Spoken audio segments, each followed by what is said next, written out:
you like what I do, please consider subscribing to the channel if you haven't done so already, join the Patreon page, and purchase something from the Teespring store or Etsy shop. Every little bit helps. Thank you.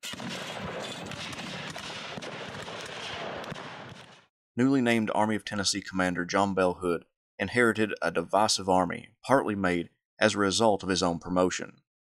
As one historian said, rarely has a general assumed command of an army under more inauspicious circumstances than those facing John Bell Hood on the morning of Monday, July 18, 1864. William Hardee was Hood's most senior corps commander, and although he made it known he didn't want command of the army earlier in the year, Hood's promotion over him made him resent the young commander, and he requested being sent elsewhere, but to no avail. Alexander P. Stewart, a constant on the Western Theater battlefields where the Army of Tennessee took part, commanded Polk's former corps, but Stewart was inexperienced at corps command, having only been in command of the corps for 3 weeks when Hood took command of the army. When Hood was elevated, his most senior division commander, Carter L. Stevenson, took command of the corps, but only temporarily. Stevenson was with Edmund Kirby Smith during the invasion of Kentucky, was at Vicksburg when it was captured, and occupied Lookout Mountain during the battles for Chattanooga. However, there was a problem. Neither Hood nor the Confederate authorities believed in Stevenson's ability or believed him qualified for the temporary position. So, after only a quick stint as temporary corps commander, Hood named Benjamin F. Cheatham as temporary corps commander. Cheatham was a division commander in Hood's corps, but had been with the Army of Tennessee since its inception. Although he allegedly was drunk during some battles, his men loved him, and his division was one of the more dependable ones in the Army. This most likely upset Stevenson. The permanent corps commander would be Stephen D. Lee. He was commanding the forces of Mississippi and part of Alabama when named to that position, so he'd have to make the journey to take command of the corps outside Atlanta. So Cheatham would be in command until Lee got there. Nevertheless, Hood was going into battle with 2 new corps commanders, with his back against the city of Atlanta, in an unenviable position. Earlier, when Stewart took command of Polk's corps, William W. Loring had been passed over as commander of the corps, even though he commanded it temporarily during the Battle of Kennesaw Mountain. Loring had seniority over Stewart, and when Stewart was placed in that role, 34 of the corps officers petitioned for Loring to be named their commander, not Stewart. This caused a great deal of bad blood within the group. Every promotion had a ripple effect, with officers being raised up to fill the vacant spots. As historian Richard McMurray wrote, each change in division command, in turn, necessitated brigade-level changes. It seems likely, therefore, that the entire army was pockmarked by pools of resentment among some of its colonels as officers from other divisions or even corps were transferred to replace men elevated to division command. Brigade-level pools of bitterness, in their turn, probably created similar resentments at the regimental level. Such command turmoil in the army resulted in many troops being placed under officers whom they did not know. In such circumstances, soldiers often lack confidence in their new commander. Such lack of confidence, in turn, reduces an army's effectiveness. William T. Sherman's army group was across the Chattahoochee River, while Hood's army was in its defensive line south of Peachtree Creek. Sherman wanted to bolster his left flank that was swinging to the east, cutting a significant rail line at Decatur, and believing that Hood would block that force, ordered George Thomas to send his 4th Corps to the east to link up with Schofield. Thomas did as he was told, but kept one division of that corps with his main body, the division under John Newton. Thus, Thomas's Army of the Cumberland was weakened and a significant distance from the rest of Sherman's army group. Sherman had misjudged Hood's movements. Determined to crush a portion of Sherman's force, Hood, instead of being drawn to the east, decided to engage with Thomas along Peachtree Creek, hoping to smash the Army of the Cumberland against the Chattahoochee River, forcing it to surrender or bloody it enough that Sherman may fall back. He would make the attack with 2 of his corps, Hardee's and Stewart's, while Cheatham's corps faced east to block Sherman's left flank from entering the city. Hood called his commanders together on the morning of July 20th and outlined the plan. At 1 p.m., Hardee and Stewart would launch their attack, but instead of being a simple frontal assault, Hood ordered a more complicated in-echelon attack by divisions, so the right of the line would advance first and engage with the enemy left, and then division after division would continually engage to the left. If it worked, this would roll up Thomas's line and push them to the Chattahoochee River. However, miscommunication arose in the Army of Tennessee prior to the attack. It came when Hood began getting reports that Sherman's troops had cut the rail line and were pushing closer to the city. Naturally, he needed to block this approach, so he ordered Cheatham to move his corps closer to the railroad. A gap would be created if the rest of the army wasn't shifted, so Hood instructed Hardee and Stuart to move their corps each a half a division in length to the east. The miscommunication occurred when Cheatham moved all the way to the railroad without informing Hood. Hardee and Stuart, who were to stay connected with Cheatham, moved further to the east than anticipated. Not only did this change the location of the attack, but it also wasted time. The attack wouldn't start at 1 p.m. like planned. It would be 3 p.m. before Hardee and Stuart assaulted Thomas's lines. Most historians have now agreed that the delay didn't affect the preparedness of Thomas's troops, but the shift may have worked to Hood's advantage. It lined up two of his corps to hit the end of Thomas's line, as a gap had emerged between his army and the rest of the army group to the east. Late in the morning on the 20th, Hood told a newspaper correspondent from the Savannah Republican that, "At 1 I attack the enemy. He has pressed our lines until he is within a short distance of Atlanta. I must fight or evacuate. I am going to fight.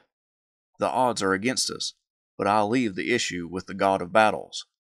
For all Hood's failures, he had constructed a battle plan that placed his attacking force as numerically equal as one could get in this campaign by engaging the isolated Army of the Cumberland. At around 3 p.m., Hardee's and Stuart's corps stepped off. In Hardee's front, his corps outnumbered the lone division of John Newton around 5-1, but problems arose almost immediately. For one, Bates' division got lost in the dense forest surrounding Peachtree Creek. His brigades sought in vain to find the Union left flank. The in-echelon attack then brought William H.T. Walker's division into action against the brigade of John Blake. Walker's brigades overlapped the Union line, and two brigades, those under Hugh Mercer and States Rights Gist, moved past the Union flank and made it into the rear of the Union line, less than half a mile from the creek. A conglomeration of regiments dispatched from Luther Bradley's brigade and placed under the direct command of Emerson Opdyke engaged the rebels. Additionally, George Thomas, the Rock of Chickamauga, saw the flank was in danger and personally led artillery batteries to the location and blasted away at the approaching Gray soldiers. The artillery and musketry became too much for both brigades, and they fell back in confusion. Walker's other brigade, under Connecticut-born Clement Stevens, became embroiled in an exchange of musketry with Blake's men. In the attack, Stevens was hit by a bullet in the head behind the right ear. He lingered for a few days, then died. His body was shipped to Charleston, South Carolina for burial. Bradley dispatched the 42nd Illinois to Blake's line to give it weight against the Confederates, who, although retreating, kept up their fire. The next division from Hardee's corps to make the in-echelon attack was that commanded by George Maney. From most accounts, Maney essentially stopped before making an attack, content with firing from a distance at the enemy. The reason is unclear why Maney's men didn't make much of an attack, but at least one officer stated that they couldn't get the men to come out of the protection of a ravine. Nathan Kimball's men put up tough resistance too. Seeing the approaching rebels, Bradley sent the 51st Illinois and Blake sent the 28th Kentucky and 97th Ohio to Kimball's assistance. Hardee's attack had been a failure. His nickname was Old Reliable, but on this battlefield, he didn't live up to his name. This was the poorest performance of Hardee's Civil War career, but the battle wasn't over. More divisions were on their way to slam into the Union line.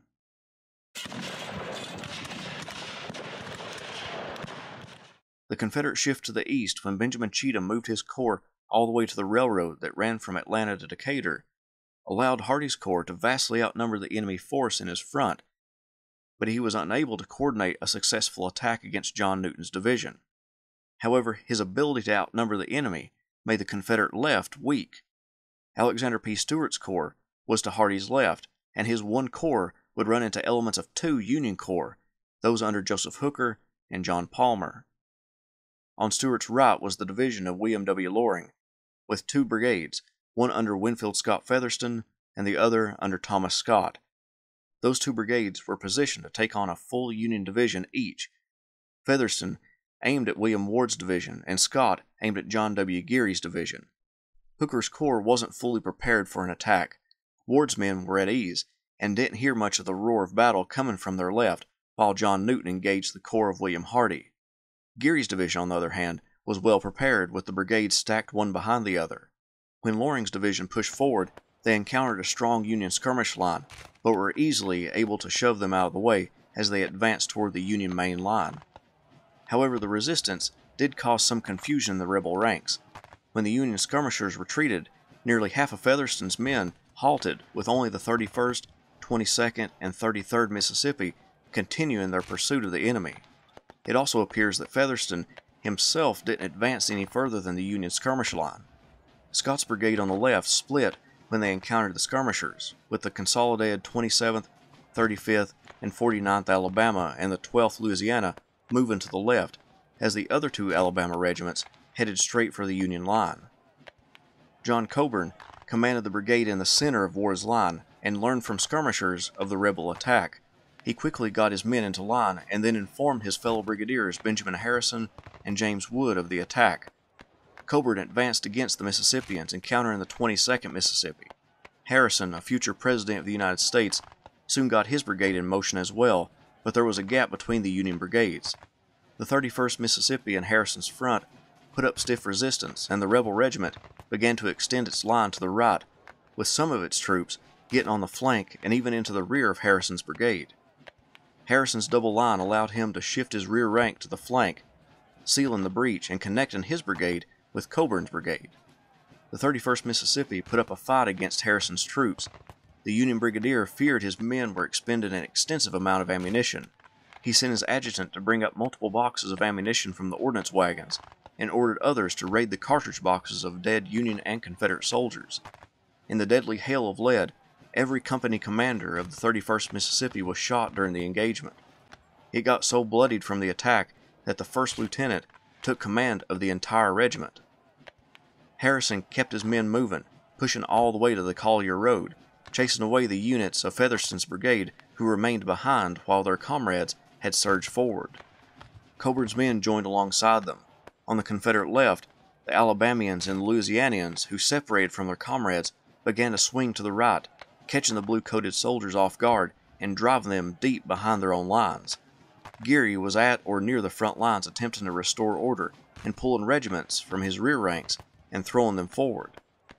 Patrick Henry Jones sent the 154th and 134th New York regiments to try to stem the tide of the Confederate flank attack.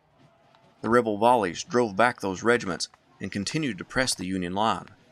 About this time, Harrison on the right of Ward's line got word that Geary's right flank was caved in and that he needed help, but Harrison couldn't disengage from the enemy in his front. Featherston's troops weren't making attacks, but they were keeping up a steady fire in their front. The 109th Pennsylvania moved west to help fight back against the rebels. As the Pennsylvanians moved toward the scene of the action, they saw the 29th Ohio retreating in great haste. Fergus Elliott of the 109th called on the Ohioans to rally around them, but the Buckeyes refused to stop. Just then, a rebel bullet hit Sergeant Samuel Gord of the 109th, a good friend of Fergus Elliott.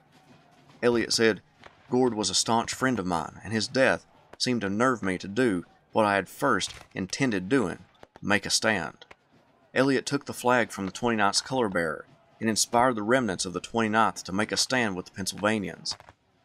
The 147th Pennsylvania, led by Ariel Pardee, stood their ground while the other regiments around them fled. Pardee would write, "The disorganized masses of men, as they rushed by the right of my line, told a fearful tale. The men seemed to be panic-stricken, and I regret to say that there was manifest a lack of energy, coolness, and determination on the part of the officers, which was truly deplorable. One might conclude that destruction and defeat were inevitable." The caving in of Geary's line led to David Ireland responding quickly. He brought most of his brigade south to combat Scott's rebels. When the 149th New York engaged with the enemy, the rough terrain hid the enemy's whereabouts, and then a blast of musketry ripped into the New Yorkers' line, and as one soldier remembered, 35 men were gone in an instant. The small amount of rebels were able to hold off so many regiments coming to reinforce the Union line because 1, they had surprised Charles Candy and Jones's men, and 2, a ravine ran through the Union battle line, and with Scott's Alabamians and Louisianians standing on one side, it was nearly impossible for the Union regiments to climb the steep sides of the ravine to attack the Confederates. The Southerners fired volleys into the advancing enemy lines, driving them back down into the ravine repeatedly. However, the rough terrain that prevented Union troops from mounting a successful counterattack also kept Scott's men from driving the Union regiments further east. The Union regiments began to form an arc that would allow them to enfilade the rebels and put a halt to the advance. However, as Earl Hess in his book on the Battle of Peachtree Creek explained, despite the repulse, Scott's men achieved a remarkable feat. With scarcely 2/3 of a brigade, the Confederates disrupted and threw into confusion the majority of 3 Union brigades. They came closer than one could have expected to breaking through Geary's position. Only because Geary had depth in his formation were the Federals able to respond quickly enough to meet this threat. On the Confederate right, the 33rd Mississippi was battling with James Wood's brigade. Wood's men were late to the battle, and when the Mississippians pushed the 26th Wisconsin back into the rest of the brigade, the Southerners continued on and hit the flank of the 20th Connecticut. A member of the 33rd Mississippi remembered the bloody fight. Suddenly I saw the beautiful emblem and its proud and brave bearer tumble to the earth. Oh, how my heart bled to see that noble man, that beautiful flag go down. But animated by a soul of flame, which death alone could extinguish, the next instant he was seen crawling towards the enemy on one hand and knees, dragging his beloved colors after him. All the death hail was rattling around us then, and many a noble man there fell to rise no more. Yet many a death-dealing blow was struck by us in return as we rushed despite all obstacles, right on to the front. I saw our beautiful flag no more, but was told that Silas C. Rushing snatched it from the ground and bore it proudly on until he, too, paid the penalty for his gallantry with his life's rich blood. Again it was snatched up by someone and borne onward until he, too, was shot down. Thus thrice our colors prostrated, and as often rose, when alas they fell to wave no more over the brave hearts that were wont to march beneath its beautiful folds. The men from Connecticut fell back a little bit, but then rallied and launched their own counterattack, driving back the 33rd Mississippi. Wood took up a position alongside the rest of the brigades in his division, and by 6 p.m., most of the major fighting along Geary's and Ward's line was over, with only skirmishing continuing into the late hours. Loring's attack, although with only 2 brigades, had caused 2 Union divisions great trouble, and in the case of Scott's brigade, nearly caved in the Union right, but the attacks had been disastrous for the Confederacy. For example, the 31st Mississippi lost 76.7% of their force on the slopes around Peachtree Creek. Ward, according to his own brigade commanders, wasn't even seen on the battlefield. Harrison, Coburn, and Wood acted on their own and coordinated with each other, without help from their division commander.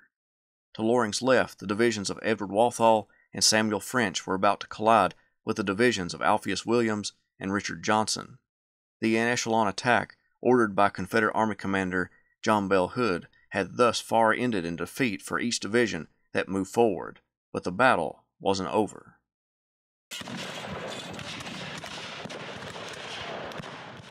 Confederate Army of Tennessee Commander John Bell Hood had ordered an en-echelon attack by divisions from the corps of William Hardee and Alexander P. Stuart. Thus far, Hardee's attack stalled out, making no headway. One of Stuart's divisions under William W. Loring had gained some initial success but failed to break the Union line in their front. Now 2 other divisions were moving toward Union Major General Joseph Hooker's line, those under Edward Walthall and Samuel French. Edward O'Neill's brigade of Alabamians began driving back the Union skirmish line in front of Alpheus Williams's division. The en-echelon attack allowed Williams and other Union generals to know that the rebel attack was forthcoming, and he had many of his men ready for combat. But Joseph Knipe's brigade was still marching to get to James Robinson's right flank. As the Alabamians came up, they slammed into Knipe and Robinson's brigades as Knipe placed his troops in the nick of time. The 2 sides threw lead at one another, and a desperate fight broke out, with O'Neill's men launching multiple attacks on Williams's line.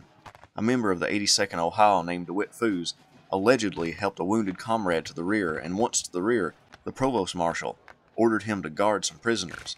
By the time he rejoined his regiment, the battle would nearly be over, and he got accused of cowardice.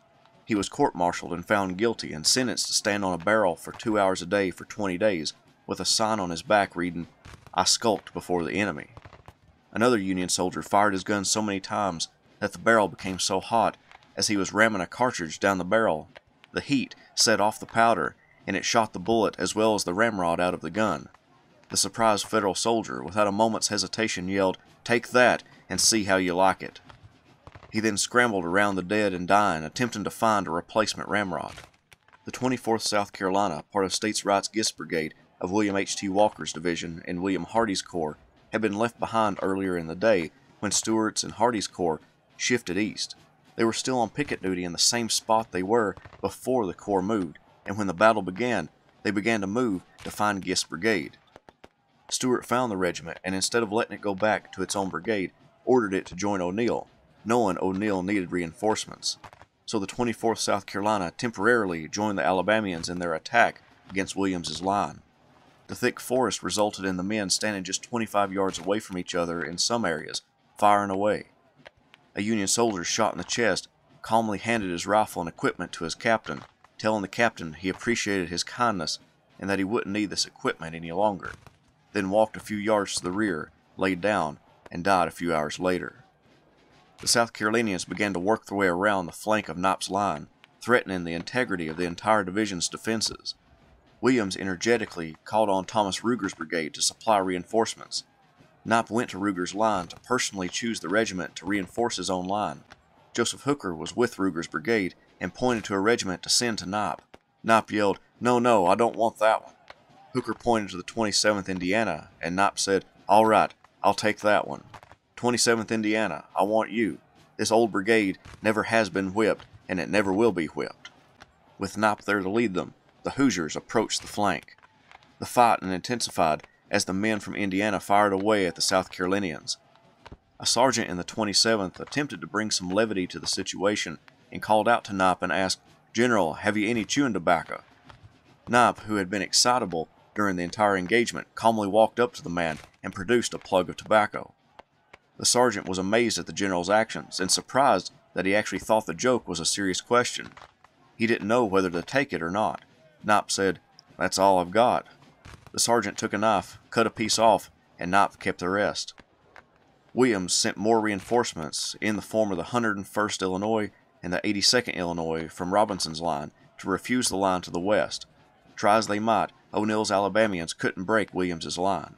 To the west, Daniel Reynolds' brigade of Walthall's division came up to engage with Anson McCook's brigade of Richard Johnston's division of the 14th Corps. Reynolds' Arkansas troops hit the exposed 104th Illinois and began to turn its flank. The commander of the regiment began moving what troops he could to his right flank to combat the Arkansans. The pressure led McCook to dispatch the 15th Kentucky and 21st Wisconsin to drive back the rebels, and with the 10th Wisconsin coming up on the 104th's left flank, they were able to stabilize the line and inflict significant casualties on Reynolds' men.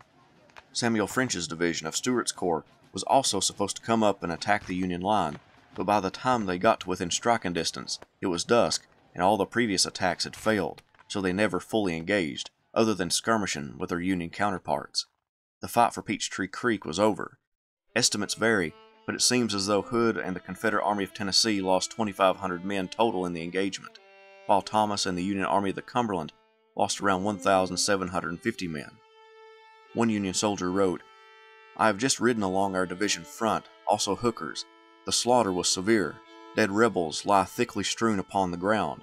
Our casualties were light. Hooker thinks his losses are heavy, but I saw only 7 dead of his men, along a front where I counted 150 rebels." A newspaper correspondent described the rebels being captured. "Prisoners are coming in large squads, and as I write, a party of about 200 has just arrived, and I understand that others are on the way.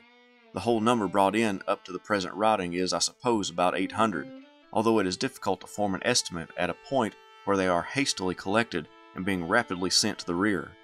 The Battle of Peachtree Creek was John Bell Hood's first battle as commander of the Army of Tennessee, and it only produced more casualties for the Confederate side and didn't bloody George Thomas's army enough to force William T. Sherman to pull his army group back from the gates of Atlanta. Following this battle, James B. McPherson's Army of the Tennessee and John Schofield's Army of the Ohio were descending upon Atlanta and were now within 3 miles of the city. Hood would need to act quickly.